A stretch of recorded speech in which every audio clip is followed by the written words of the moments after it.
Hi, I'm Daniel, the producer of Nick's podcast. In today's episode, you'll hear a Twitter Spaces conversation between Nick and Adam Lush, also known as At My Branches on X. They dive into why most people misjudge their capacity for stress, how real confidence is only built by doing hard things, and why pride is the silent killer of great decisions. If you're serious about leveling up, this conversation is for you. I hope you enjoy this episode.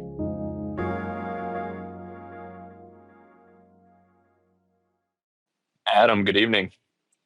How are you? Sounding Doing good, great. sounding clear. Looks like Spaces might be working tonight. I'll knock on wood. Has it had some problems in the past? It gets glitchy sometimes. Yeah, I don't think we'll be stressing it with our 4 or 5 people here. Yeah, we'll see. Hopefully we get a turnout. Seemed like I've seen few some big people- ones. Yeah, there definitely have been. But yeah, man. So you smoking a cigar tonight? I actually audibled at the last minute. I put some plum pudding in my pipe. Oh, okay. I like that. Was that a real picture of you with the Opus? Oh yeah. I think I didn't light it yet because I'm sitting outside and there's like birds and sometimes they're loud. And if it Mhm. was annoying, I wasn't going to sit outside the whole time. But you tell me. No, man, light it up. Chirping birds. If not, I'm going to, start the celebration for you, man. Book launch day. I'm gonna have a. Do you Nice imbibe little in the brown stuff or no? for the pipes Bourbon? or bourbon? Liquor? No. That's unfortunately something alcohol and I don't get along too well. I figured that out a little while back, so I gotcha. I've stuck with cigars that are Cool. They're my choice. Well, you got to Yeah, man, send me your address, and I'll send you some pipe stuff so you can have that on hand as well. Yeah, I got into that at one point. I was doing it. It takes a lot of work to smoke a pipe. Like It's like keeping a campfire going. That's right. And you got to get the technique down and have that. I kind of like the cigar for just ease of use. Yeah. But, Yeah. But pipes are nice too. Well, So I really appreciate your work today, man. I mean, you drove a lot of eyeballs to the Sweaty Startup message, so I'm super appreciative. Hey man, it's my pleasure. And I've had a lot of fun making Mind Branches, the past 2 years, and really this year pivoted towards some of the book summaries. I just love sharing the ideas that are out there and trying to point people to interesting work and books. And you definitely wrote one. I'm Thank you. very impressed with the book and excited to talk with you about it and kind of how it came to be. I just imagine, it's a lot. This your first book?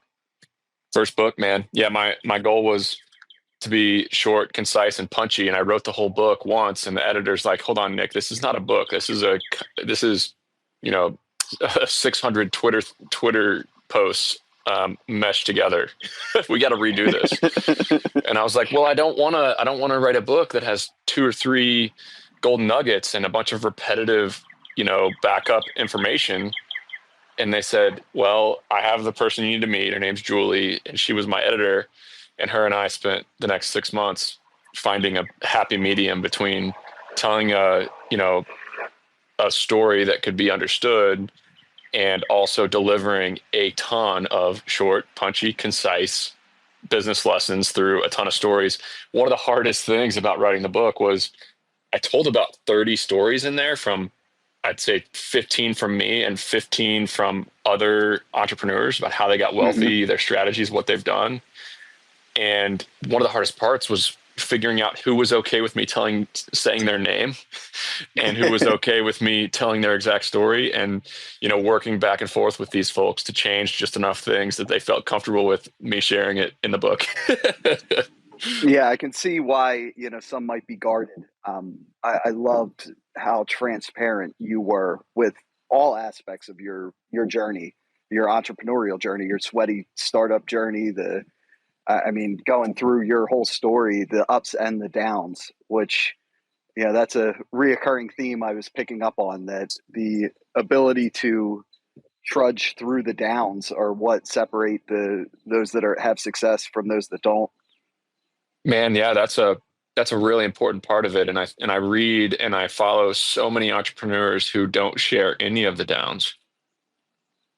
And it's kind of sad, man, because entrepreneurship is freaking hard. It's humbling. It'll rock you to your core. And especially as a man, I don't know about Mhm. other men, but I tie my identity a lot to my business and how it's doing and whether or not it's growing, whether or not my employees are happy, my customers are happy.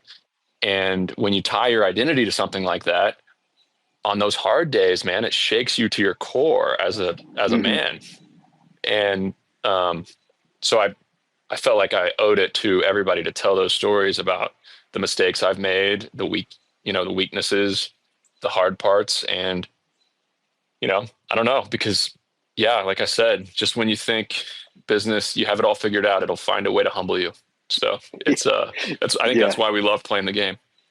Yeah. And that acquired humility through practice. And, Oh boy.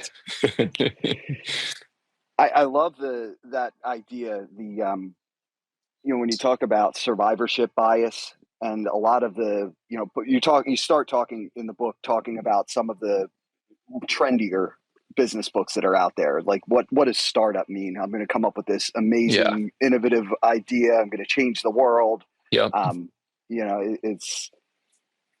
But we only hear about the ones that make it. No one's writing books about the one that Yeah, didn't, man. or the million that didn't. It makes sense, right? I mean, Gladiator, the movie, is more compelling when the gladiator defeats, 400 people against all odds to make it to where he ends up in his journey. Every Mhm. sports movie is more compelling when somebody, achieves greatness against all odds and wins the championship.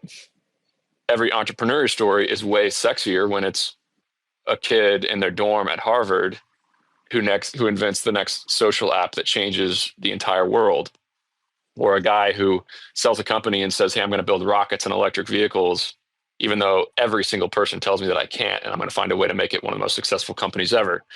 That floods entrepreneurship media. It floods it. Mhm. So anybody who's interested in entrepreneurship will go on the internet and they'll hang out on Product Hunt, TechCrunch, they'll watch Shark Tank, they'll hang out on X, and they'll hear from the loud, innovative people who won against all odds. And those people are Mhm. amazing. Like, many of them are smarter and more successful than me. But when I look up from my computer and I look in my town around me about the people who have been super successful, built generational wealth, raised amazing families, do what they want to do when they want to do it, have the big ass beach house on 30A or in the Outer Banks, and have the private jet sitting at Athens Airport, none of them founded new revolutionary business ideas. None of Mhm. them that I know raised venture capital. So it's kind of messed up, man, that we point every single interested entrepreneur towards, hey, you got to have a new idea. You got to go invent something. You got to sell something. You got to start a new business that from scratch that revolutionizes the way people do a certain thing. They got it all wrong, man. You're way more likely to Mhm. succeed when you do the common thing uncommonly well. And business is a game where you can pick your competition. It's one of Mhm. the only games where you get to pick your competition. Business is not an Olympic gymnastics routine where you get paid extra money to do hard things. The degree of difficulty does not matter in business. So most people Yeah. look at entrepreneurship, they're in a valley and they're looking up at all these high mountains around them, figuring out which one they want to conquer. How can I do the hardest thing? How can I revolutionize something and make $1 billion? So they're pointing up at these icy, treacherous peaks where it's against all odds that they can get up there. My advice to an early entrepreneur is to flip that on its head. You're at the top of a mountain and you cut on a fire hose, and that water, you're going to watch that water come out of the fire hose and start to go down the mountain.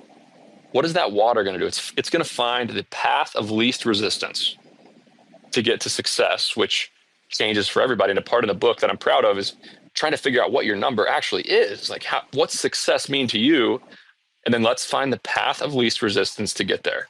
There's one part of the book where my editor wanted me to take out a part about the part about playing basketball against LeBron James or the fifth grade girl. They're Mhm. like, does it really matter if it's a girl or a boy? I was like, yeah, I mean, it kind of does. Like, the girls are not quite as good as basketball as the boys. But no, it's a game where you get to analyze the competition in your niche, in your town, and you get to figure out what game you want to play. But not very many people look at the degree of difficulty and the odds of success. I look at business as a gambler. I'm at the poker table and I have chips in front of me, and that those chips, it's not necessarily capital. It's not, anything spectacular. It's time. Everybody has the same amount of chips. If you push those chips in the middle of the table on a 1 in a million moonshot, the odds are you're going to walk away with nothing and you're going to have to go get a job. But what if you played a game? What if you played a game like the game I played when I was in 2015 at 25 years old, where if I stay in this game long enough and I just make decent decisions, I'm going to win no matter what, which was the self-storage business. A lot of not great people made phenomenal money in the self-storage business. So I want to flip entrepreneurship. My goal over the next 20 years of my life, this book is kind of the beginning, is to flip entrepreneurship on its head, or at least the way people think about it, and say, I don't need the status. I don't need the new idea. I don't need to change the world. I want to find the path of least resistance to live the life I want to live. It's a phenomenal message. And I think the point you made earlier of how identity is tied to success for so many, that when you set a goal that's so lofty and quite frankly, almost impossible, the reality, that most people are going to try that, not even come close and give up, versus going for something that's more reasonable, that's still going to be really hard. And you walk through in the book, you also talk about how you develop character. So you kind of you become a person that's wealthy. It's not like it just happens. Now you're wealthy. It's not like you hit the lottery. You went through all this struggle and challenge, but all of that was learning. You were learning all these skills that you could have then applied to the next opportunity. And that became who you were because you kept doing those things repeatedly over time. I look at another thing you mentioned in the beginning, and I'm curious if there's a tie-in, but you mentioned also being like a really competitive, doing the decathlon back in college. Like that's 10 events. Is it? It's deck 10, right? Yeah. So it's like all of them. 100 meter dash, long jump, shot put, high jump, 400. And then you wake up the next day and you do the 110 hurdles, you do pole vault, you do discus, you do javelin, and then you run a mile. It's just I spent my college career getting knocked down and having to get back up, because the beautiful thing about the decathlon, I was never the best athlete. I was never the fastest guy, but I had the mindset that, hey, I could have a bad event, because everybody has a bad event, and 8 out of 10 guys are going to let that affect their next event. And I'm going to bounce back and act like it didn't happen and try to have a positive attitude. So I got good at overcoming failure and bouncing back pretty quickly, which I think there's a lot of similarities to, the decathlon and running a business, because, you're doing a lot at once and some of it's working, some of it's not. If you get too emotional and pessimistic, you can really have some bad things happen. But one of the things I've learned in life is that the amount of money that you earn in this world is directly correlated to the amount of stress that you can endure.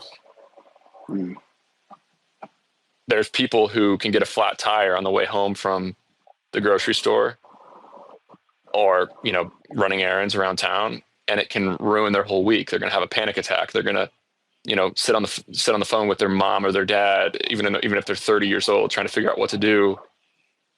And they're going to talk about it to all their friends for a week. And then there's other people who can get a flat tire on the way home, and they forget to tell their spouse about it at dinner because it's a non-issue. And I think a lot of people are reluctant to really dive in to these types of businesses that you're talking about. When you're talking about sweaty startups, they're things really anybody can do.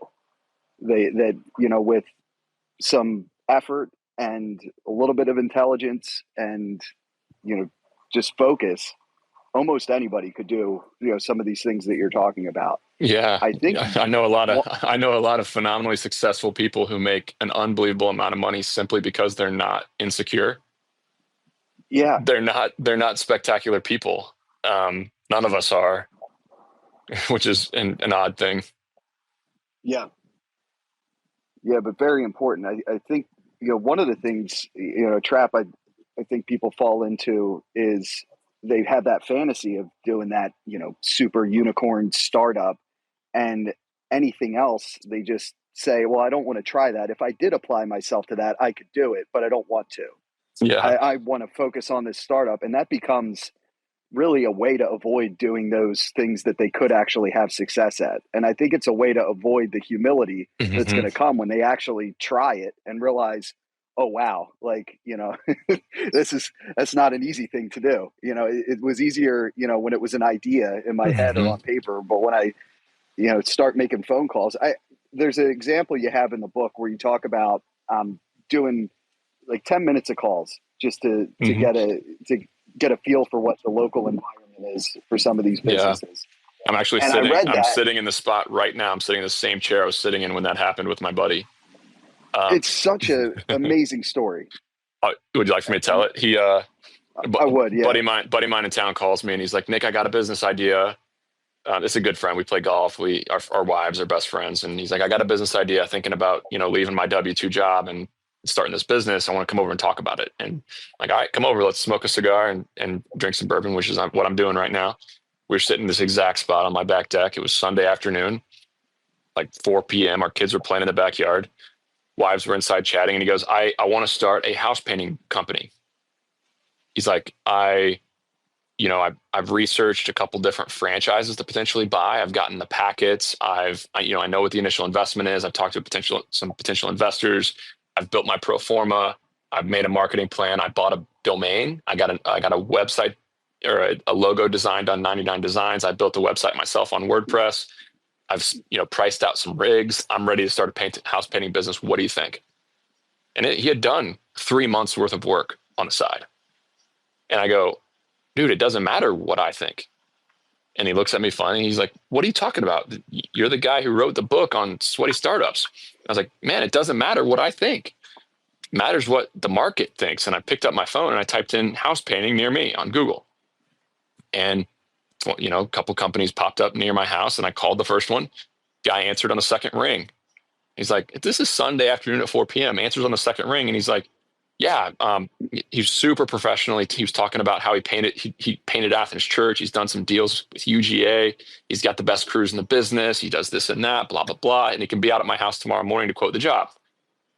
And I say, okay, I'll talk to my wife. Thanks. And I hang up and I'm on speaker with my buddy. And I call the second person. They answer as well in the second ring. Hey, this person is literally telling me he can quote my house by looking at Google Maps. He looks at Google Maps, satellite view, goes around my house, asks me the square footage, tells me he can quote the job. He gives me a ballpark on the phone and says, I have a crew that can be there on Tuesday to do this job. Like, I'd love to earn your business. Give me a call back. And he tries to take down my information. I don't let him take my information, but he's ready to follow up.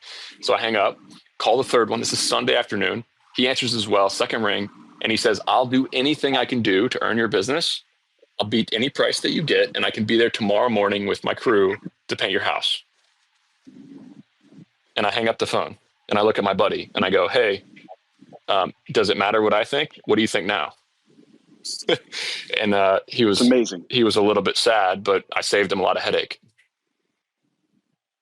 It's so amazing, and how quick, just a few minutes, and even that, for a lot of people, what you just described is an uncomfortable thing to do. Oh yeah. For them to just call around, it gets more uncomfortable in the book, right? When I tell them, okay, now you're actually ready. You find one where nobody answers the phone. An example would be, I bought a piece of commercial real estate here in Athens 6 months or so ago, and we needed to get a survey, and they just needed to update the corner pins. We couldn't locate 2 of the corner pins, so they were holding up closing. I needed a surveyor to come out and help me locate the pins. I called 10 surveyors. One of them got me a quote by the time 4 days later came around. One of them. And I gave the guy almost $3,000 to come out and spend 4 hours and send me a CAD drawing on PDF. So yeah, the next step in this is to actually calculate man hours for a job. How profitable are they? So yeah, it's uncomfortable work, but it's very easy to tell geographically if there's an opportunity in your town. Yeah, and you got to make those calls. You got to take that action if you're going to get that information. I think, how many people just scrolling through X all night, thinking they've got a good feel of what's going on in the world, but don't know what's going on in their neighborhood or Yep. what's going on in their city or town. And I think, one of the other points you made was, when we're looking at these, tech first type startups and, you're competing now in a global market, and that becomes a very challenging landscape versus zooming in on your local community and the people you can serve that are near you. It just changes what's available. And then you can also move entirely. You can change communities. Yep. You talk about geography in the book, which I thought was really important. Yeah, it's a moat. I think people, when you're running an online business, you're competing with the entire world. That's some of the troubles with some of the businesses I run. And there's a massive amount of competitors to somewhere.com all over the world, right? If you're running a painting business in Athens, Georgia, if somebody's not going to show up with a truck and some people to paint your house in Athens, Georgia, then they can't compete with you. So the geography is the moat, in my opinion, and it's pretty awesome. Yeah, that's a really, really good point. You also give some other strategies of, kind of, you walk through. I mean, the book is like a blueprint where, you're laying out these specific steps people can take to figure out what sweaty startup or business might make sense for them. And, I wonder if you'd share a little bit about your process of coming up with that. You have some criteria, some ways that you kind of analyze opportunities. And then also, kind of how people can decide if this is even right for them to begin with. I mean, I think, people reading this book, they've got some interest in going this route, but there's definitely some, that's one thing I say table stakes. Yeah, that's one thing. I'm glad I didn't write this book a few years earlier, because a few years ago I was preaching from the rafters that everybody should start a business. Everybody should be an entrepreneur. It's the only way to build, massive wealth. It's the only way to have outsized returns. It's the only way to work 5 hours a week and still make really good money. While those things are true, I don't believe that anymore. I think 95% of people are better off finding a job that they really like with a boss that gives them what they want, and whether it's a dynamic environment, a structured environment, find the business that's right for them to work for, because entrepreneurship is not for them. I had a guy reach out to me about 2 years ago. He's local to Athens. I think he was in Atlanta area, and he was an attorney, and he's making really good money, not saving very much money. And he was saying, I want to start a business. I'm ready to start my sweaty startup. And we get on a call, we get on a phone call, and I asked him, like, okay, like, how much time do you have in the week outside of doing what you do? He's like, well, I work about 30 hours a week, but I have, I coach both my kids' baseball teams. My daughter's in gymnastics. My other daughter's in swimming. So 4 kids, 4 sports schedules. We have church on Sunday. We have family day on Saturday. And I refuse to miss a single one of my kids' games. And I'm like, this is not for you, man. Like, you need to keep your job. Because if you're not willing to go up your nights and weekends to do something that's not fun and trade your time for money, then you're never going to be able to get the, business going in the right direction. Now, if you're super experienced and you can go start a search fund and buy a business, that's one thing, but I don't recommend that for most people. So yeah, it's not for everybody, this game we play. So I think it's also one of the only business books you'll read that spends a little bit of time trying to talk you out of doing this. Yeah. And I think you lay out clearly, it's going to be a grind, but if you get through that, it'll work. You lay out the recipe for success, and it's very clear as I'm reading this. I mean, my estimate, the people that buy this book, that take some of the action that you outline, you look. I wish there was a way to see how much genuine return on investment people got from books that they read. Mm-hmm. But as I read through this, I mean, you're literally laying out your blueprint that worked for you directly. I mean, you're sharing the whole thing. And yeah. The first part's about opportunity, how to select the right opportunity, how to go through some of these things we're talking about with calling competitors, figuring out what's a good opportunity in your town, in your market, what business you're going to go after. Then the rest of the book, I talk about how to operate, because it's not the idea that's going to differentiate you. It's your decision making. It's your ability to sell, your ability to chase down good talent, your ability to make great decisions day in and day out inside your company. So basically doing the common things uncommonly well that get overlooked is what the rest of the book is about. And sales is one of those things as well. It's my first question for a lot of entrepreneurs. And this was an eye-opening conversation for me in Ithaca, New York, back in 2013 or 2012. I was maybe 2011, actually, after my first, weekend of picking up all those boxes. I had about $3,000 and we were entrepreneurs. And then I went back to school the next year and I sent Dan Cohen, who was the entrepreneur in residence, an email. And I said, hey, can I pick your brain? Can I talk about business with you? I'm an entrepreneur now. And he had sold a foundation repair business. I found the one sweaty startup guy at Cornell. And he had sold a foundation repair business for almost $10 million a couple of years earlier. His wife was a professor, great guy. And I got lunch with him in Ithaca. We went to Aladdin's, a little Greek restaurant. I don't know if it's still open. And he sat me down. I remember it was like it was yesterday. And without saying anything else, didn't even ask me what my business idea was. He goes, okay, so you're an entrepreneur now. He goes, do you like to sell? Would you consider yourself a good salesman? And I look at him and I kind of got a sense that I was supposed to say, yes, I'm a good, I'd love to be a good salesman. I'm great at it. But I was honest. I said, no, I don't like sales. It's super uncomfortable to ask people for money. I'm the visionary. I'm the guy on the whiteboard. I'm the operator. I'm the entrepreneur.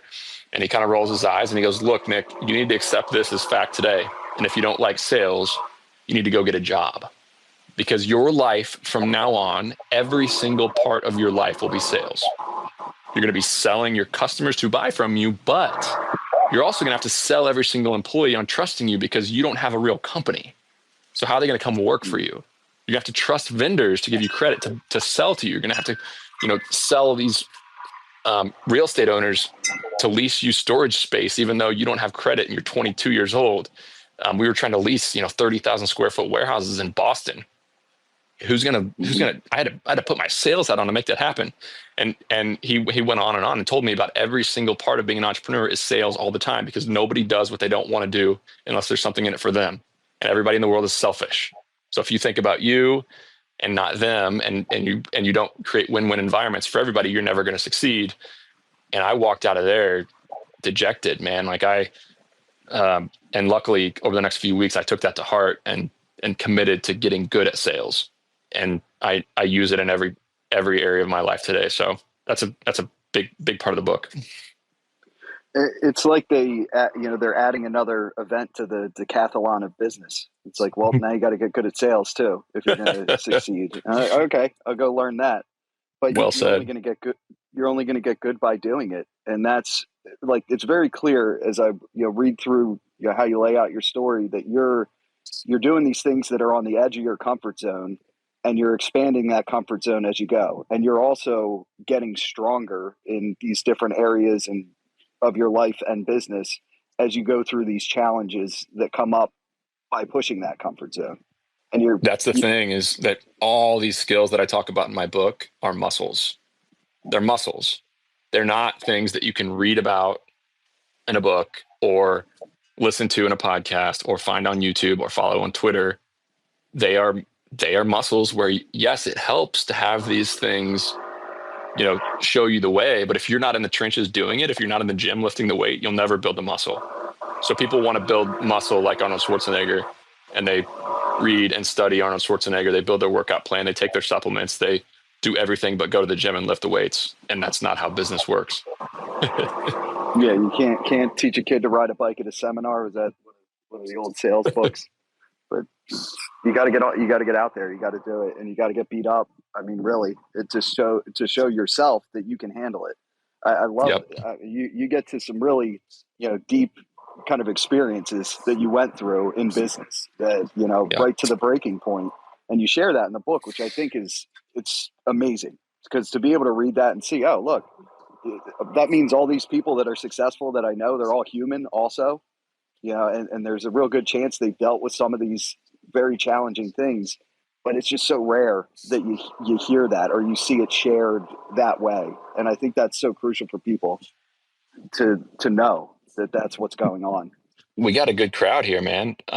We can keep talking about the book for a second, but the guy I was in the trenches at 11,000 feet in Colorado on elk hunt for 3 days with in hell, as Blake is in the audience. Eric's out there. I see a lot of people listening. It's pretty awesome. Did you like that Opus X, man? So the people listening, I'm floating right now. This is a very good cigar.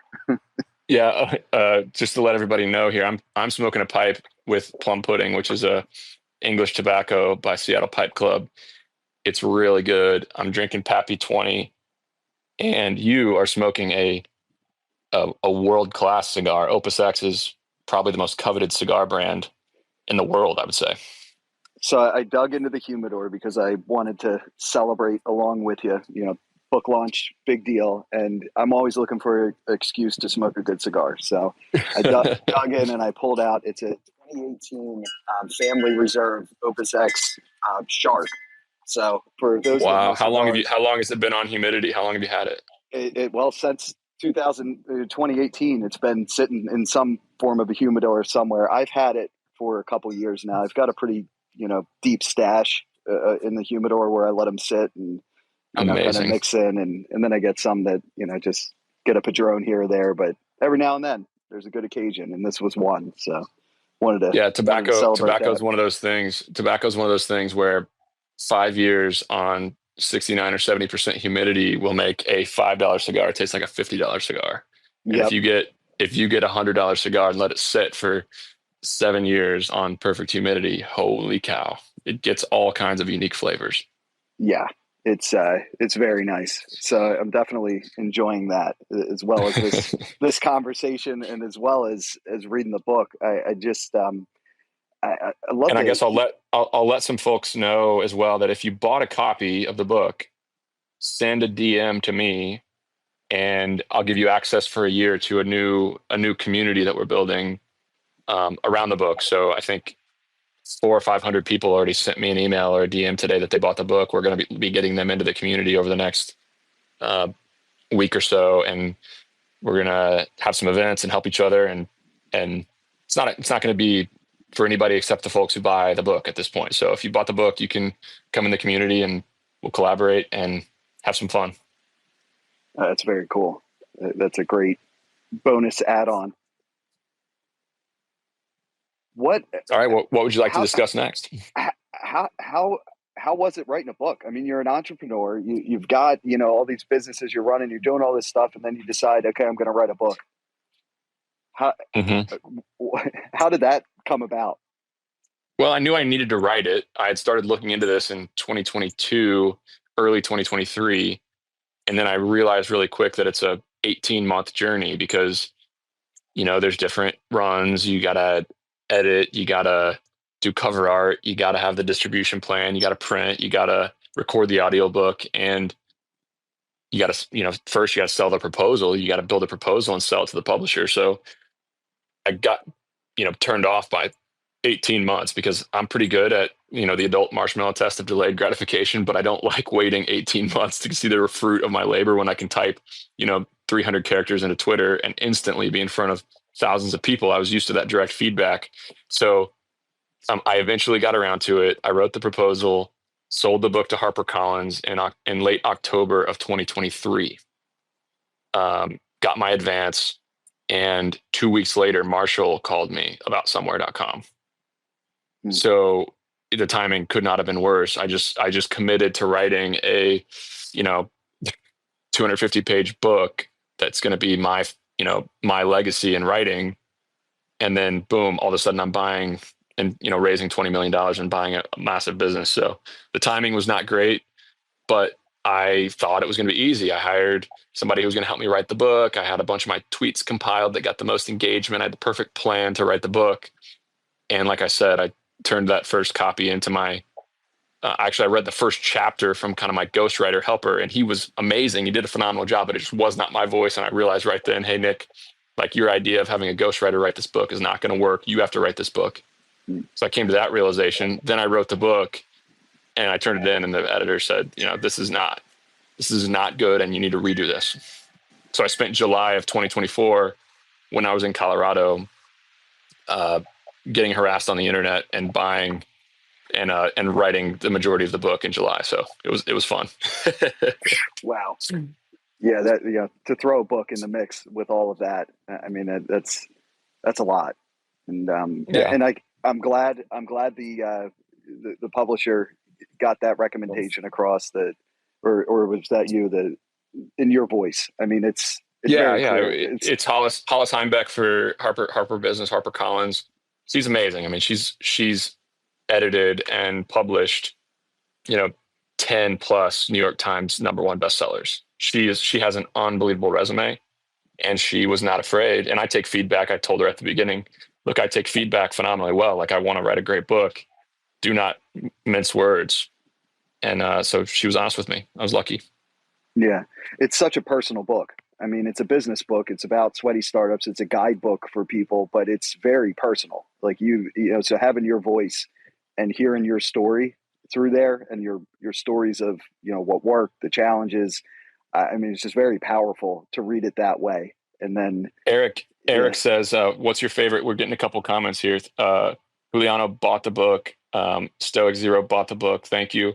Eric says, what are your favorite cigars under $30 each? So let's spend a second on that. I'll go first. New World by AJ Fernandez. You can buy them on Cigar Page for $5 a pop in bulk. I like to go to my local place here and buy them for $8 a pop in bulk. Phenomenal cigars, especially if you put them on humidity and I just get a Tupperware and a Bovita pack, 69% Bovita pack in a Tupperware, and I put them in there for a month after I buy them. They're unreal. They got the red and tan labels. So New World AJ Fernandez is the starter cigar. Those are the ones I hand out to everybody and that I smoke on the golf course. Yeah, that is a fantastic cigar. AJ does a nice job, very consistent, usually a good burn.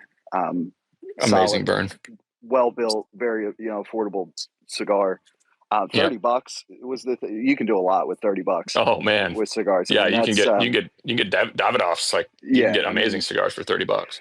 And if I'm smoking it right away out of a humidor at a cigar shop, I'm going Padron in that case. If I'm not going to let 1964 box cuts, my favorite Padron. Yeah, I mean the box cuts, the 26s. If you're spending a little bit more, I mean they're just so consistent and good.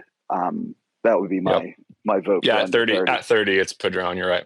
Yeah, but 30's a lot. You can get 3 cigars for $30 that are good. Oh yeah. Any more comments? I think you guys can comment right on. Looks like you can comment on Adam's post. Yeah, you can hit the purple pill. You can leave a comment. We'll grab that. Not sure. We could also bring people up too to talk. That has. That can go either way. Yeah. X is an interesting place, which I'm sure. Well, we can kick them off. I'm not afraid to kick people off if they word vomit for more than 30 seconds. Then they're gone. Well, I'll pull Dustin up because Dustin I know, and he's awesome, and he's going to be able to. I see Coy, I see Ian, I see some other Gary. Is down there. Will Wallace, my buddy's down there. Shoot a request if you guys want to come up. You don't need to be smoking an Opus. But Dustin here, he's great, and he does some stuff. He has. I'm going to botch it, so I'll let him talk about it. But talks about present dads, like being present with family. Man, I feel so passionate about parenting. I really want to write. I want to write that book next. I know it would never sell, but I'm really passionate about it. I'd love to have him, talk. Yeah, Dustin, if you have any comments or want to just jump in, but I think because Nick, that was another question I wanted to ask you. You talk about the different forms of success, and one of them, you have all this money in the bank, but you never saw your family. Like, was that success? And look, the main piece of advice I have for people, whether they're going to be an entrepreneur or not, is look down the hall at what it looks like to win the game you're about to play.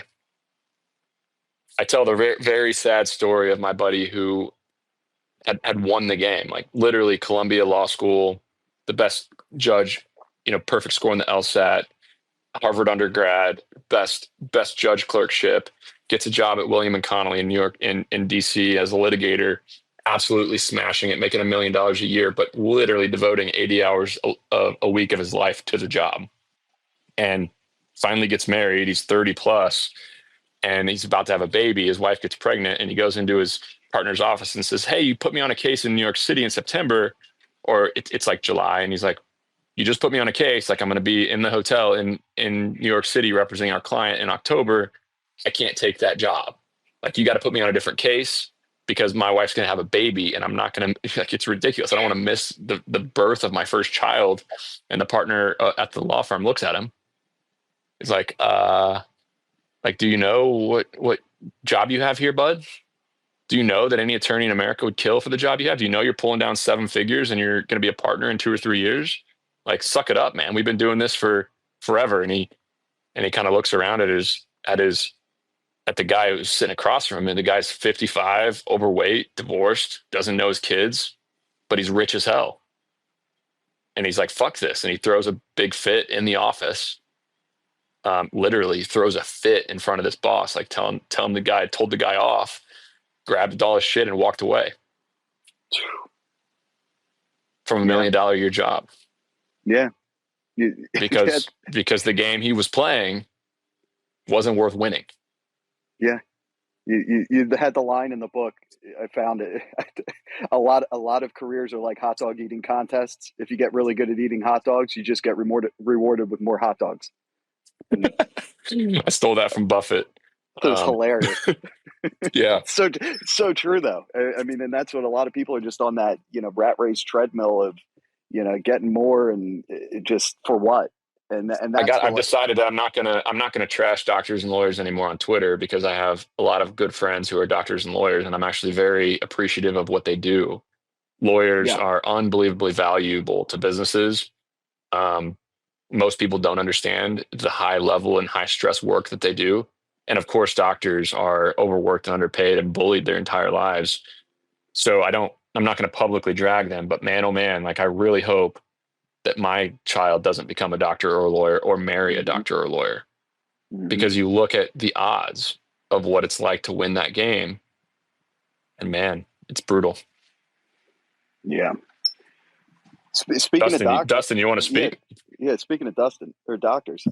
Yeah, thanks, Adam, Nick. What a pleasure to speak with you both. This is awesome. Thanks for having me. So, Nick, I have to say, you're a great dad, and that's part of the reason I can tell when you're trolling, right? Some of your most popular posts on Twitter were like something about you took your kid's ice cream away, right? Because he was bad. And so you were like, oh, and people like took you seriously. And I was dying laughing reading the comments, because I'm like, this guy's a good dude. Obviously, he's just trolling. So talk to me a little bit about trolling and how that is a big part of your personal brand, because it's one of my favorite things that you do, because it's so, I can never tell if you're trolling. I have to really look and be like, okay, he's joking or he's not. Like, you do such a great job of staying in character. How do you do that? And what made you decide to just like be this epic Twitter troll?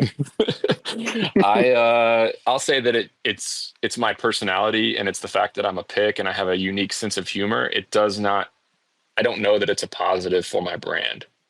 I think, look, I've gotten a ton of impressions for some funny ones like the deck post, but that one about my son dropping his ice cream cone and me not replacing it, it wasn't true. Of course, I got the kid a new ice cream cone, but it got, 50, 100 plus million impressions, to where, all my dad's friends were sending it to my dad. My sister's friends were sending it to my sister. My wife's friends were all like, is this for real? Is Nick really doing this? What, is he a sicko? So I just think it's hilarious to get people really worked up about something a random dude says on the internet. So if people take my trolling seriously and it upsets them, I'm sorry for them. I can't imagine getting upset at a guy sitting on his toilet tweeting.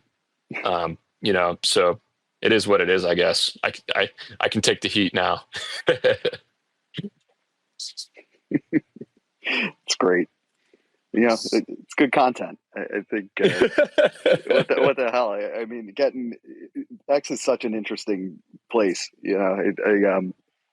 And then you get bashed too. Like, you get people that are just going to hate you for what, they're just going to decide that, like, nope, I'm going to like make it my mission to comment under this guy's post and do all. It's like, Overall, I guess it has been beneficial that I don't really care what people think. And look, I do care what people think, by the way. It's impossible for somebody not to.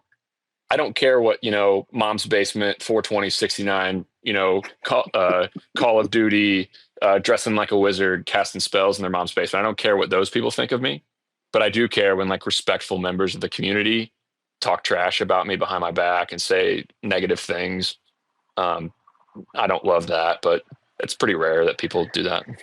Well, you talk about the crabs in the bucket too. I think there's Mm-hmm. just generally in society is people see others succeed and there's a tendency to want to pull them down so they don't have to feel so bad about, where they are. And, watch someone else succeed and do all this work. And you're like, oh shit, now I feel like shit about myself. And it's like, it doesn't have to be Yep. that way. You can admire that and maybe try to do that yourself.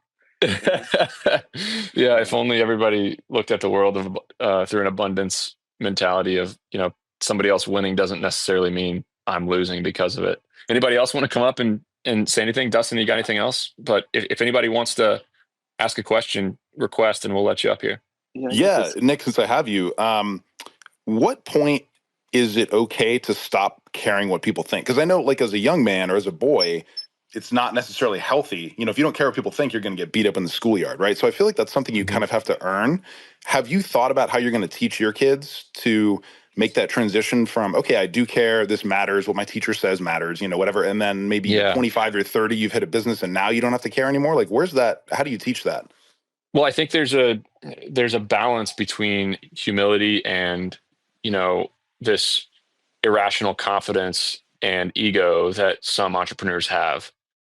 I was raised with a irrational confidence. My dad always had irrational confidence. Other kids would get in the car after a basketball game and their dads would beat them down and talk about how they didn't have to hustle after this ball and how they messed up over here and how they had a horrible game and how I can't believe you missed that shot.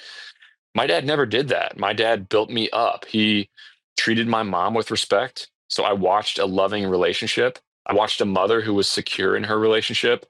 I was treated reasonably and fairly. Like, my parents were not wealthy. My dad didn't own assets, businesses, rental properties. We weren't wealthy by any means, but we always had everything we needed. We were upper class. And most importantly, he built me up. He made me feel confident. He made me believe I could do what I wanted to do. And as I get older, I'm just learning that that's very rare in a household. And I'm so blessed that. So naturally, I'm going to try to repeat that and give my kids that. I'm going to show them respect and love for their mother. I'm going to show them respect and love. I'm going to show them strong discipline as well, but it's going to be very consistent. They're going to know when it's coming. So yeah, and then I'm going to try to teach them. I'm going to let them get humbled by life because life's hard. And I think you have to let kids struggle with grace, but I'm also going to um, build them up with that irrational confidence and make them think they can do anything. So yeah, it's a fine line between humility to admit that you're wrong, to obviously care what people think. Everybody should care what the right people think. And then that irrational confidence that my dad instilled in me and that I still have today, where I think everything's easier I think everything's going to be easier than it turns out being because I think I'm a badass, I guess.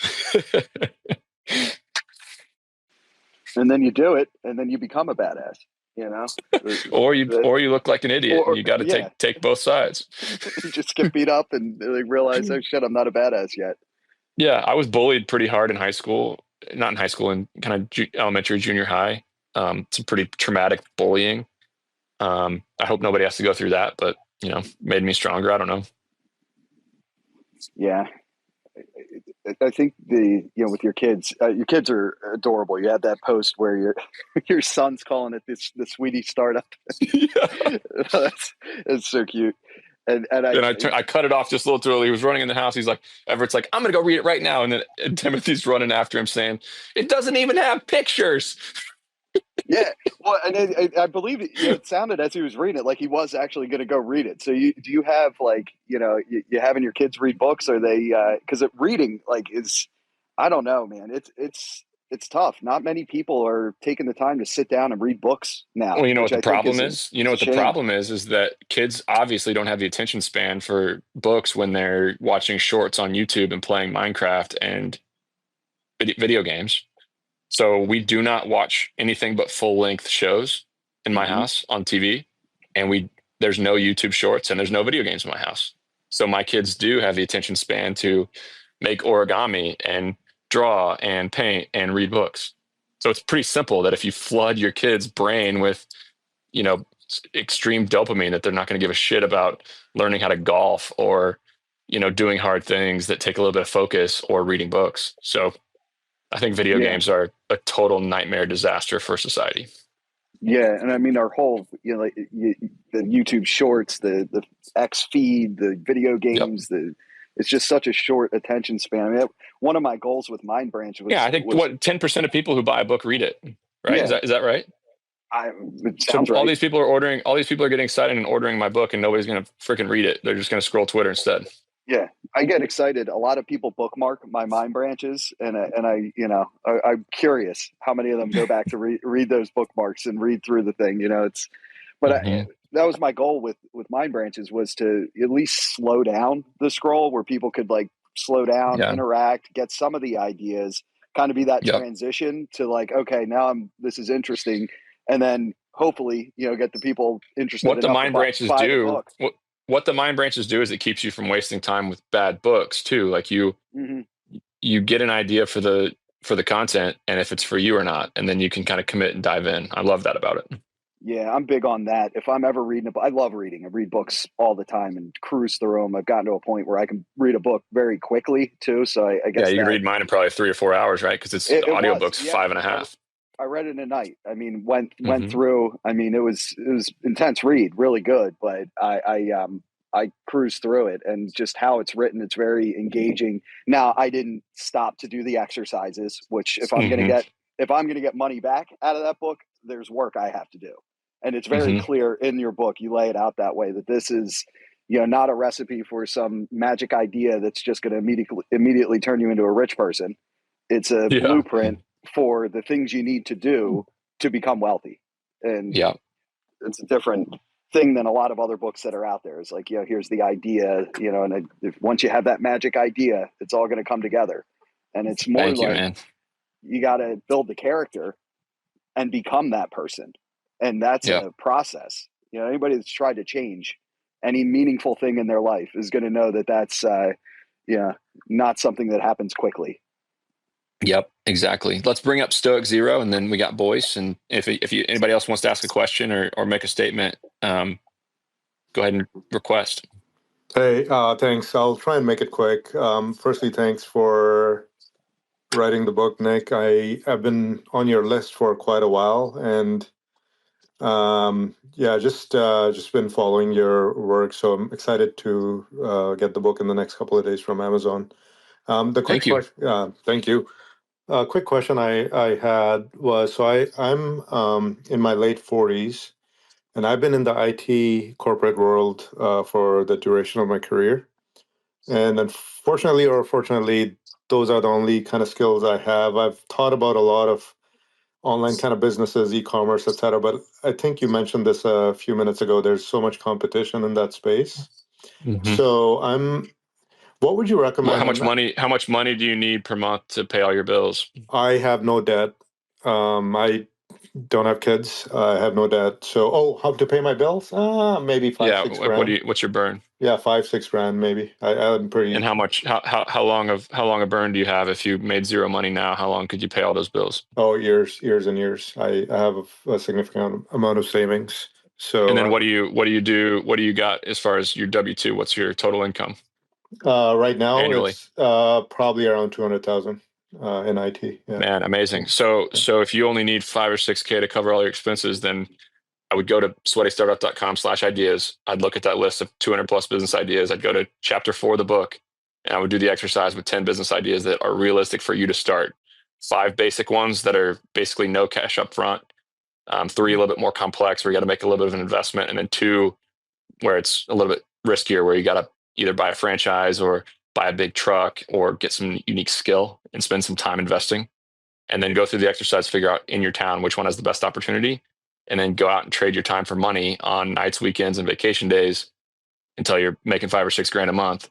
The first hire you make, as soon as you're too busy to sell your service and you're only just doing the work and treading water, then you hire a executive assistant in South Africa, Latin America, Philippines to do some of the back end stuff so you can go sell more work. Then you hire a tech to do some work, and then wake up 5 years later and you got yourself a business. Awesome. And I'm guessing that I'll definitely look up that ideas list and obviously the book. But again, Mhm. like I don't have a lot of skills. Like for example, landscaping, right, or painting. No skills in that area, but I'm guessing there's businesses. You think I was a recruiter when I bought somewhere.com? Yeah, good point.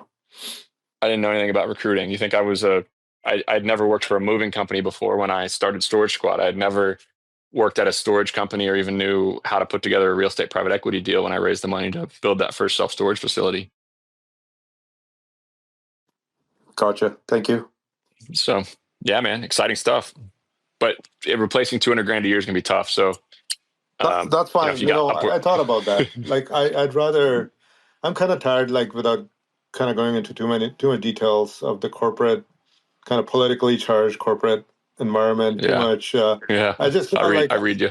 like the back to RTO, the return to office mandates, and it's just like I'm like I can drive. And you don't always get the Yeah. problem with corporate, depending on how large your company is, you don't always get rewarded based on competence. You get rewarded based on politics and time and all that.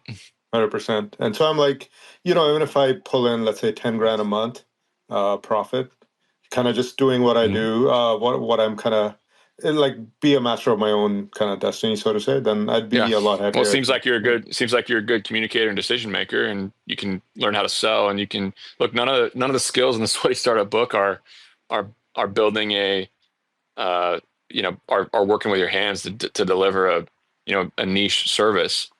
It's all the intangibles of communication, sales, decision making, delegation, hiring, marketing. None of that requires a unique skill set. It's just requires a good brain on your shoulders and making decent decisions. Cool. Awesome. Thank you. Good luck, man. Thank you so much for the support. Nick, that Let's brings do up boys. Or go ahead. Yeah, go ahead, Adam. I got a quick question for you first. You talk about doing uncommon things, or doing common things uncommonly well. And in the book, you reference where your moving company was, you saw an opportunity that these other moving companies were using clipboards to share their Yeah. schedules. And you said, you know what, let's use Google Sheets. And that immediately made you faster than your competition. Mm-hmm. So you Yeah. applied technology and you innovated, and that small innovation in a common landscape completely, was an advantage. Yeah. Here's the whole story. I mean, we saw Big Red Shipping and Storage in Ithaca, New York, doing $400,000 a year of revenue. They picked up probably 2,000 to 2,500 kids a year in Ithaca alone. We looked at how they did business. They were using a clipboard. They were sitting around on the back of their trucks. They had 30 crews out at any given time. It took them all day of driving around campus to fill one truck full of stuff. And we said, oh, hold on. Okay. We can do better than that. Like, we don't need a clipboard. We can use Google Sheets. Then we studied every company in the market. We found Guys and Dollies in Bloomington, Indiana, and they were running a lean machine, man. They were doing hot spots where all the students came to them to get boxes, and then all the students actually would come back to them to deliver their stuff to them. They did in-room service for a fee so that most students would bring their stuff down to save like $10 when it saved your team like almost an hour of going up to dorms to pick stuff up.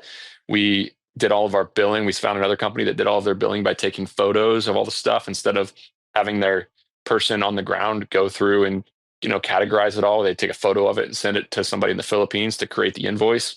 And we basically just copied 5 different companies' best practices, and we built a company that could pick up boxes and students' stuff 3 times faster than Big Red Shipping and Storage could in Ithaca, New York.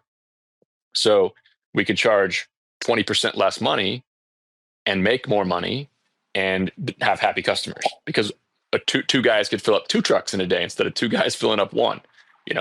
So look, we didn't reinvent the wheel. We just took bits and pieces from other businesses and put them together.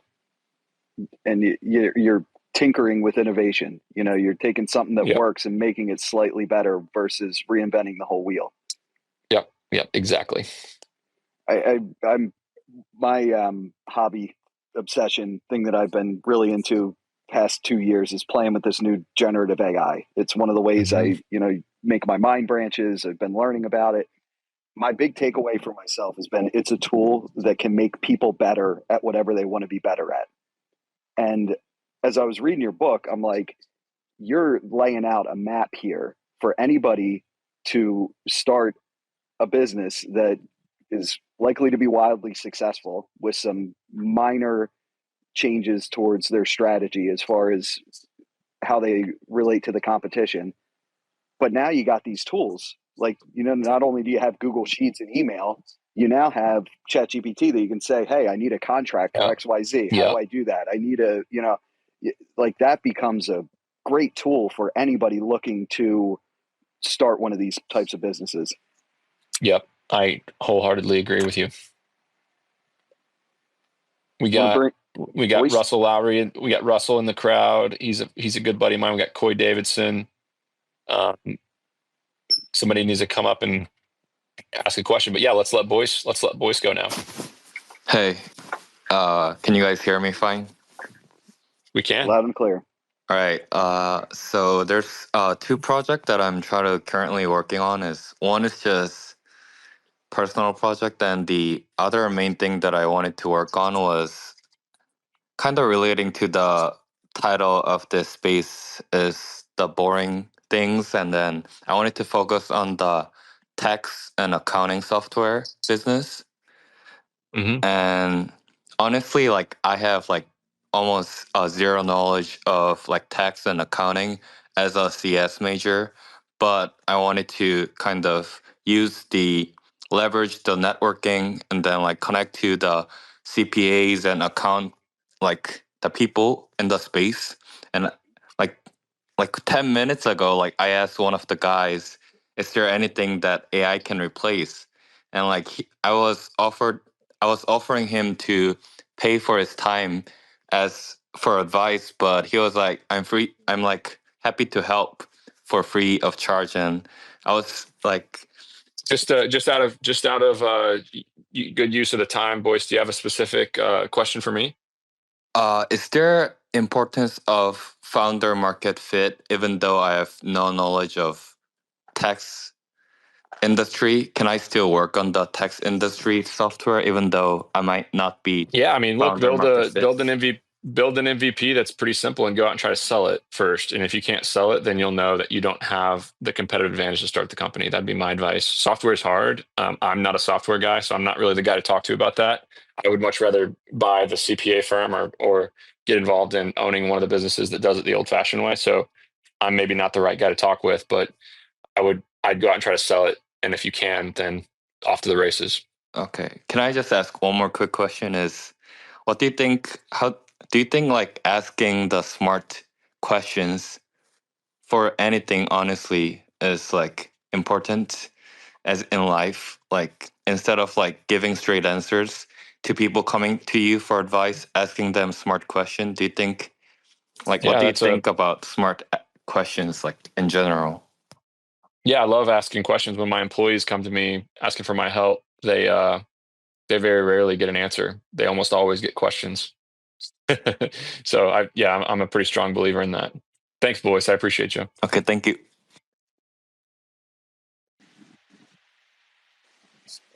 I see we got another Nick on stage. Let's do it.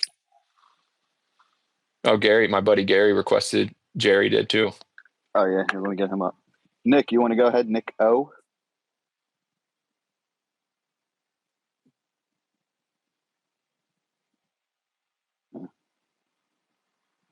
How about Jerry? Hey, what's going on? Jerry, is it Jerry or Gary? Jerry, it's Jerry. Nice to meet you, Jerry. Nice to meet you, man. How's everything going? It's going great, man. Had a good day today. That's awesome, man. That's awesome. Yeah, I just wanted to come here and say hi. Shout out to Bodie there, listening. Good. Thanks, man. Thanks for the support. Nick, of course, man. Nick, you got something for us? Got a question? Yeah, hey Nick, mate. I originally followed you for your self-storage content. Really enjoyed that. Just wondering what your current view on it and your plans for that business. Yeah, it's been a business that I've been very focused on over the last 6 months. We've rebuilt our sales and customer service team in South Africa. Our conversion rates on a unit basis when we made that move. We also hired a head of sales and we're doing a lot more growth initiatives and promotions and better marketing. So it's kind of a combination of things, but our when the phone rings and somebody needs a storage unit at Bolt Storage, our conversion rate went from 28% to 41% over the last 6 months. So, well done. Yeah, our occupancy is up 12% since last year. Our revenue was up 14% last month, year over year. And when you can do that, the net operating income, really good things happen. So, yeah, man, and it's busy season right now. May, June, and July are the 3 busiest rental months. They're right in front of us. So I am very excited about Bolt Storage. Now, if we can start buying some stuff again, I'll be a happy man. But I don't know. They're not quite there on pricing expectations right now. Okay, great. Thank you. But I do need to go and do some deep dives on some of these properties we bought 3, 4, 5 years ago, because some of them are rocking. Do any of them have expansion possibilities? Yeah, we're actually doing a lot of that. So I founded a company called Bolt Builders, actually on the back of my construction team at Bolt Storage, because we've done about 300,000 square feet of expansion across our portfolio, with more to come. So that's definitely something. Yeah. That's definitely something we've been focused on. Well done. Thank you. Thank you, Nick. I'll say so. G-Move. I'll let G-Move up. His name's Gary. And then we got Sna.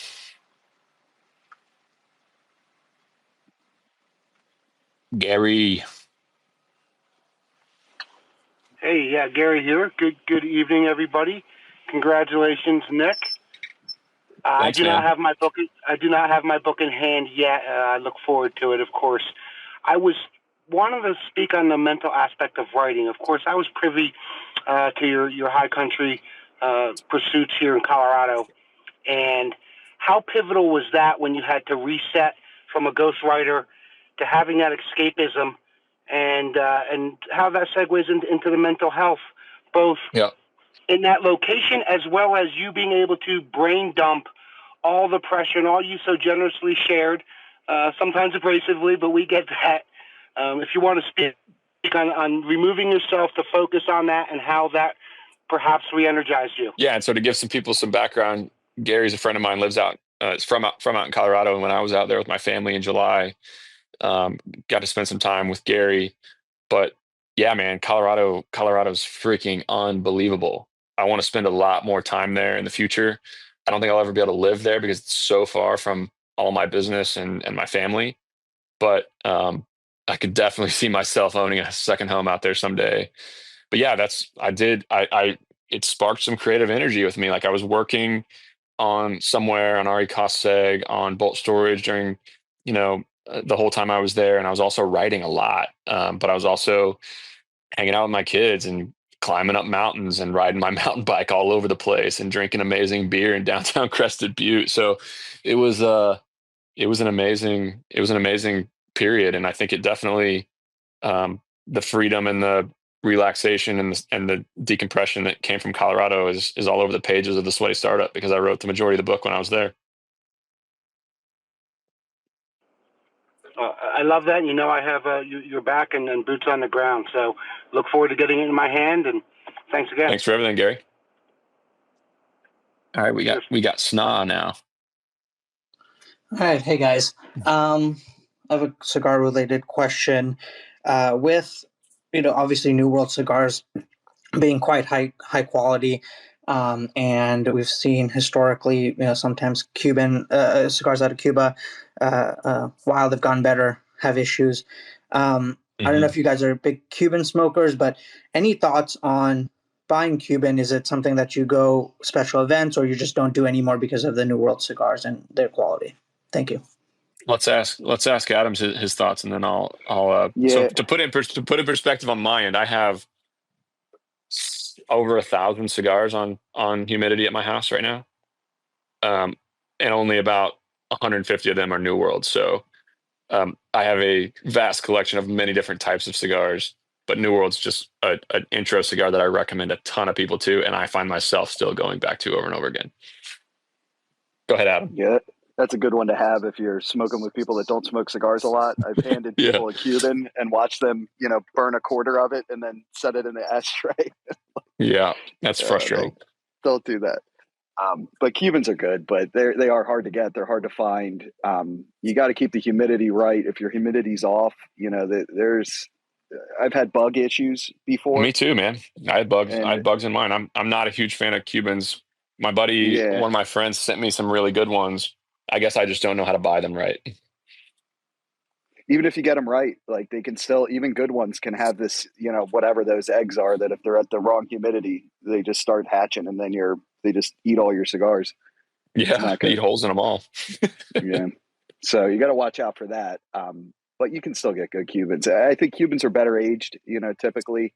Like a lot of the cigars I smoke a little more full bodied. I like the Liga Bravada line. They're very full bodied cigar. There's no need to age them. They're not going to get any better. They're great right off the shelf. And I'd hold, just personal preference, I'd hold that up against, any Cuban I can get. But it's a very different smoking experience. It's not as subtle as a Cuban. Well said.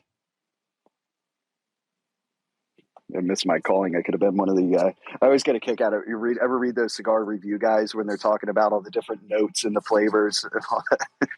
Yeah. So I have no idea. Like, I have no idea what they're talking about. I'm like, this tastes good. I like this. Yeah. Yano.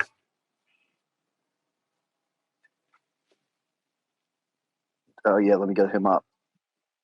Let's do a couple more, and then we'll go to bed. Yeah, man, this has been great. Yeah, thanks again. Yeah, my pleasure. And thank you. This is a lot of fun. So we got Yano, Giuliano, maybe. Might as well just let Dawson up too, in case he wants to say something. Anybody can request the airwaves if you got the courage. Yeah, speak. Come up, talk. Get out of your comfort zone. Your current safe boundaries were once unknown frontiers. It's one of my favorite quotes. Oh man, awesome. Got to get up and do it. So I got you up here. Oh, well, how about Dawson? Yeah, thanks for being on a live. This is pretty fun. I haven't followed you in the past, honestly, and you got me with your rage bait for the "no one's bought my book" thing. All right, good. Heck yeah. I was wondering, so I love the Benjamin Franklin for the cover. That was one of my favorite books I read last year, was his autobiography. And I was just wondering if there was like a deeper story for you there, or if it was just like a good cover or something like that. I mean, obviously, it's hard not to love Benjamin Franklin's life, and I'm a history guy as well, but it's really just the fact that everybody knows the $100 bill, man.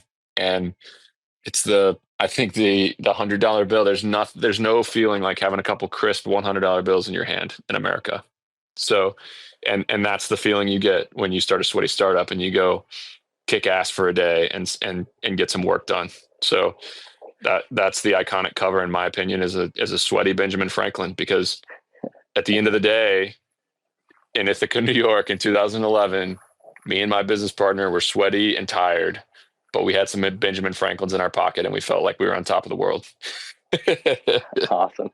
Yeah, that's sweet. If you have time, one more question. So yeah. I've been balancing a lot of passion. So my family, I live on land that we've lived on for 6 generations. All right. And then I started a coffee shop with my now wife when we were engaged, and so we have that going as like a mobile coffee bar. And then I've also recently gotten into another business doing consulting, but it's just made me like torn between like, trying to pick something. I was wondering if you had, and maybe it's in your book, but what like tools you had to be able to pick like what you enjoy. For some reason, that's like hard for me. Yeah. So I think step one is that you got to forget about what you enjoy, and you got to be like water going down the mountain, taking the path of least resistance to making real money. So if you can look at the market unemotionally and not give a shit about what you like and what you enjoy, then you're going to make better business decisions and you're going to stumble upon better businesses and better opportunities. So, not that there's anything wrong with chasing a business that you're good at or that you do like, but if you're operating any business at a high level, you're not going to be doing the actual thing anyway. You're going to be hiring, you're going to be negotiating salaries, you're going to be selling big clients, you're going to be making decisions, you're going to be doing all the hard stuff of running a company. So you might as well pick one with the opportunity to make real money. So that's my advice on it. Okay. Yeah, I appreciate that. Have a great night, man. No problem. Thank you. Nick, that reminded me of one of the points you made in the book, and this is one that just stuck out to me for whatever reason. But you talk about money changing hands, and sometimes people feel like, oh, I'm charging too much, or I'm taking advantage. Yeah. You said that you're adding value beyond the money that exchanges hands. Yeah. And that was just, I'd never thought of it that way. And I mean, that's one that's going to stick in my brain for a long time, because that's like, that's what you do. You talk about that guy in Walmart pushing the cart that's doing more than he needs to be doing. He's adding value beyond the money he's being paid. Yep. And we can do that. That's the abundance and where that can come from. Yeah, I think one of the hardest things for an entrepreneur to get through their head is that they need to charge an uncomfortable amount of money to build a sustainable company. Even a lawn care business, you can't build and scale a lawn care business unless you're billing out $35, $45 an hour per man hour when your guys are on a job. And some people will say, what are you talking about, Nick? You're only paying these guys $15 an hour or $20 an hour. Well, let's run some basic math. Like, there's going to be travel time, there's going to be downtime, there's going to be vacation, there's going to be benefits, and then there's FICA, and there's tax, and all the additional overhead of hiring and running a business with people. There's workers' compensation. So it's an eye-opening experience when you go through and you look at what it actually costs to deliver a service. So you need to be very comfortable charging, in my opinion, twice as much as what you're paying an employee. So if your employee is getting paid $20 an hour, you need to be billing your client $40 an hour at least for their work to make a reasonable profit, sometimes even more. So yeah, and what you're charging is not about what your costs are. It has nothing to do with what your costs are. It has everything to do with how much value you're adding to the person who's paying you money. And guess what? They're not going to pay you money unless what you're doing is adding more value to them than the money they're giving you. Everybody in this whole world is selfish. Your customers are selfish. Shit, my wife is selfish. She is married to me because I can give her a better life than some other random dude could. My business partner, Dan, who I talk about all over the book, is my business partner because I add more value to our businesses than I take out in distributions in cash. Period. If that wasn't the case, if I added less value to the business than money the business has paid me, guess what? Our partnership would dissolve. He'd fire me as a business partner. So the sooner you learn that every single person in the world is selfish, the more effective you're going to be at business and life. You just focus on adding that value. Yeah. Art, I see jumped up on stage. You got a question, Art? Hey, everyone. Great discussion. I hope everyone is doing well. Yeah, I was just listening, and one thing was in my mind. I think you mentioned that before, and this paralysis because of a lot of analysis thing. And I was reading something, and I was trying to just find a balance, a thin, sweet balance between this, because one thing which I came across was that, if you want to make the wrong decision, ask everyone. So, I was quite confused about this, because the one thing that, hey, share your dream and share your idea so that you can get feedback and perspectives. But at the same time, this thing is not wrong, in a way that you are asking everyone, then you will end up, you will end up micromanaging, or maybe. So it's a dilemma right now. And one thing which it's an idea which I and my buddy were discussing yesterday, that maybe it's the greatest time in this whole environment of economy, like tariff and other things, like to build a platform like Amazon that would sell only country-made products, only American of his own or Indian and Man, that is a big, massive idea that if you're going to do something like that, you need to be extremely well capitalized and you need to have a massive network, massive skill, and a massive, massive amount of capital. So, in my opinion, that is not approachable for anybody except a few highly influential giants in this world. So, and when it comes to the advice, I'm a pretty firm believer in taking advice from everybody, but filtering it based on the quality of the source. A drunk uncle of one of my girlfriends gave me some of the most valuable advice that I've ever gotten in my life when I first started my business. And he was looking at he went straight to my website and looked at my checkout page and said, "Hey, Nick, this doesn't make any sense. Like, if I'm trying to be a customer here, you got to fix this. Like, I don't know what these words mean. This form is confusing. Your whole part of this website sucks. You got to redo this." And I could have easily just like pushed it under the rug because he was the guy that was at Christmas half drunk and kind of a loser. But it was really, really freaking good advice. And we got way more customers like almost instantly as soon as we changed that. So take that for what it's worth. It's great. Yeah, I think he mentioned that paralysis by analysis thing too. I think, your book definitely emphasizes taking action early, like get out there, see if this is real, that because ideas feel great. You can sit around and have ideas all day. Yeah. I'm going to change the world. I'm going to do all this. And then I can't do anything. You go out. Yeah. If Art's talking about his idea there of an Amazon for only country made products, then, yeah, he needs to stop getting advice from people and frankly scrap that idea altogether and go do something realistic. I see. Juliana, are you back up? Does your mic work? Want to try again? Yeah, sorry, I'm with my son outside and the connection is pretty weak. Can you guys hear me? Yep. Yeah, I can. Is it Juliano? Giuliano. Giuliano, nice to meet you. Giuliano.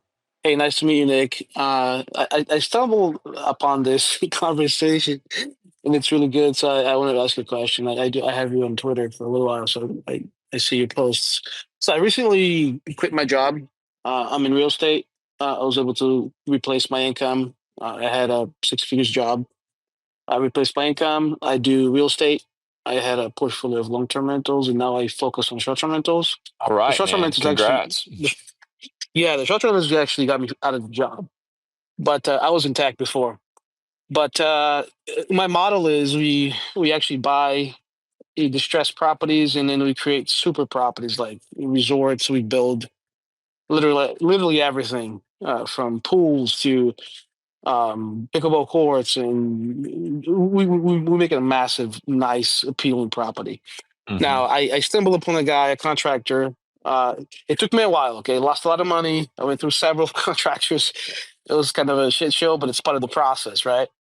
But I did find a guy that is great, and he's amazing. He's always thinking above and beyond, to a point where he's a good carpenter. But like now, we're taking the whole thing, except for pool building. We don't build pools. We just we outsource that. But we're pretty much having everything in house that we can do in the house when it comes to amenities.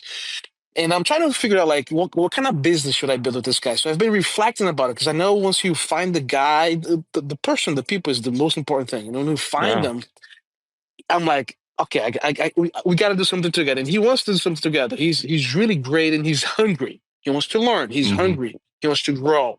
I haven't read your book though. I just bought it, and I want to be part of the community as well. But I'm just curious, like right off the cuff. I know this is kind of unexpected, but like, what kind of advice would you recommend me? I've got a guy. He's great. He has potential. He's hungry. I want to build something that's complementary to my business. I don't know. I don't want to build something that's completely off, what I'm doing. But can we generate incomes complementary? And do you know what I'm saying? Yeah. I think you start small and get to know the guy. It sounds like you've already had some experience with him to know that he's a badass. But before you go all in and start investing a bunch of money and start to risk some of the things that you've built, I would JV on a deal, write the terms of a very specific deal or project that maybe you bring the business, or it's on your project, but you're going to share revenue or profit in a certain way, and see how that deal works out before you go get married and start a company and start to invest. Okay, cool. No, that's a good idea. Yeah. Mm-hmm. I'm looking forward to reading your book. Thanks, man. Sounds like you're in a good spot, and you're chasing a ton of opportunities. So I think it's going to be a fun journey for you. I appreciate it, Nick. Thank you. Thank you. I think we got Ian also just jumped up. You got a question, Ian? Yeah, hey, first of all, just appreciate all the advice and guidance that you've provided for entrepreneurs through the years. I've been a follower for a while, and not in the entrepreneur lane anymore, but more in the AE lane, but still using things that you got to say. But my question would be, I know you give a lot of advice and guidance to people. What is what is one thing that you struggle to follow, like on your own advice? What's something that you struggle with doing? That you advise all people, of it. if that makes sense. All of it, man. Like I'm nowhere near perfect, and frankly, almost all my tweets are reminders to myself. My entire book is a reminder to myself. It's a very clear, concise reminder for me to keep my shit together. To stay humble, appreciate it. to remember the difficult times, to manage people the right way, to make decisions with the right logic, to not let my own ego and blind spots cloud my decisions, to think about risk the right way, to stay in the basics when it comes to marketing and hiring and all of that stuff. So yeah, it's all the things you read me talk about are things that are constantly a work in progress for me. Appreciate it. Thanks for coming in. Justin. Hey. How do you deal with questioning whether you should invest in some of the high dividend paying stocks right now, like MSTY, BITO, versus putting it into a business and growing that? Yeah, the best returns I've ever gotten in my life are from business, not stocks. But investing wisely is something that is proven and awesome, and I'm no way talking down to that. So I'm frankly a little bit scared on the economy at the moment. I'm pretty rarely bearish. I'm generally bullish even when other people are bearish and scared. But it's a wild time right now, man. Like these tariffs have a lot of business owners spooked. Even at Somewhere, we have a strong pipeline and business is doing really well, but we've had a alarming amount of clients over the past 3 weeks cancel searches at the very end when they were on the doorstep of making a hire. Our revenue is going to dip this month a little bit. Again, still moderately strong long-term pipelines, but when 30 plus companies in 1 month are putting on hiring freezes, that's really scary. When my buddies in logistics and freight are saying that the port of LA is going to be empty here in a couple of weeks because the ships aren't sailing from China, and we're going to have supply shortages in a lot of different areas of the economy, that's kind of scary. So yeah, man, like this trade stuff is radical, and it's wild. And people, my friends in freight, again, this is not my advice, like my good friends in freight and inside the data of freight are scared shitless right now, and they think the stock market is massively overpriced. So, and look, man, I have no freaking idea what's going to happen, and neither does he. And all it takes is one tweet from who, and everything changes. So it's a gamble at the moment, but I'm cautiously optimistic, and over time, of course, but cautiously pessimistic at the moment. No, I 100% agree. And to be transparent, those are Bitcoin related stocks, MicroStrategies and Bitcoin. Yeah, and they both paid out. I have no idea how those stocks pay dividends because Bitcoin doesn't make any cash flow. So that seems pretty ridiculous to me. No, I understand. Yeah. They paid out over 100% last year. And that's kind of where I toil the line of, do I invest in diversify into a different business? Or Yeah. Diversify. I think it's all about having a balance, or whatever you see. If you have a compelling argument towards a certain area of the economy, that's how you make outsized returns. So I respect it for sure. A lot of my really smart friends own a ton of that. It's not for me. Thank you. No problem, man. Thank you.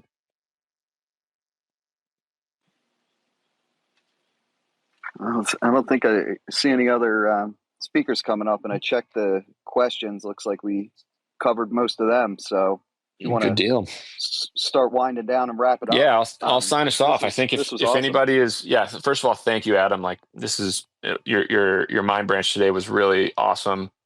And yeah, I think the one piece I would recommend folks, take away from the book is that you got to just squash that insecurity. You got to squash that sense of, fear and failure, and go out and get excited about something small and trade your time for money, and, block and tackle over the course of a bunch of years and watch amazing things happen. There's no shortcut, but there's some patterns that exist out there, and you can take advantage of it. And straight from the book, nobody is going to give you permission to do it. You got to just get out there and do it. Yeah, quick question. I've gotten advice from a bunch of people over the years on a real estate deal or a company acquisition, and some of them have been life-changingly profitable for me. And a lot of people have told me that I wasn't qualified and it wasn't for me, and they didn't give me permission to do it. So nobody's going to. You got to go get it yourself. Nick, quick question. How do we join your community? So if you buy one book, you take a screenshot of your purchase and you email it to me, nick@sweatystartup.com. We will give you an invite to the community. Okay, sounds good. Thank you. Thank you all. Yeah, thanks everybody.